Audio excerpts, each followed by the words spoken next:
Hingi po tayo ng update sa paghahanda sa Nueva Ecija, live mula kay Mariz Umali. Mariz, kamusta dyan?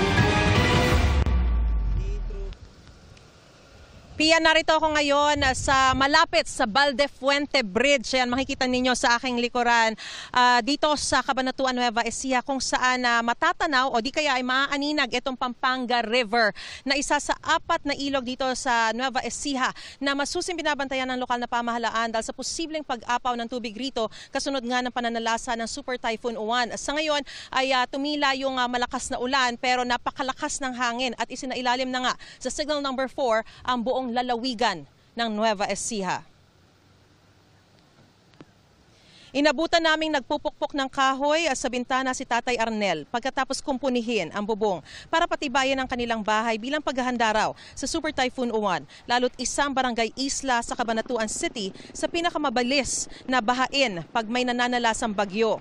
Noong nakaraang bagyong Lando, umabot daw ng hanggang 10 talampakan ng taas ng baha. Pero kung pinili ni Tatay Arnel na manatili sa bahay, may iba na mas minabuting lumikas sa mas mataas na lugar.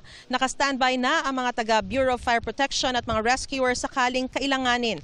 Nakaposisyon na rin ang mga heavy equipment sa hazard-prone areas. Nagsagawa na rin ang preemptive evacuation ang mga lokal na pamahalaan lalo na sa mga barangay malapit sa mga ilog at creek para maiwasan nga yung mga insidente ng pagkalunod. Samantala, Pia, sinasabi ng PDRRMO na posibleng bandang alas 8 hanggang hating gabi mamaya mananalasa yung Super Typhoon Uwan dito sa Nueva Ecija kung saan mararanasan yung intense to torrential rains. At nagpaalala ang PDRRMO sa lahat ng mga residente na nakatira lalo na malapit sa may ilog na sundin ang mga abiso ng lokal na pamahalaan at gayon din ay agad na lumikas kung kinakailangan. At yan ang pinakasariwang balita mula pa rin dito sa Nueva Ecija. Balik sa iyo, Pia.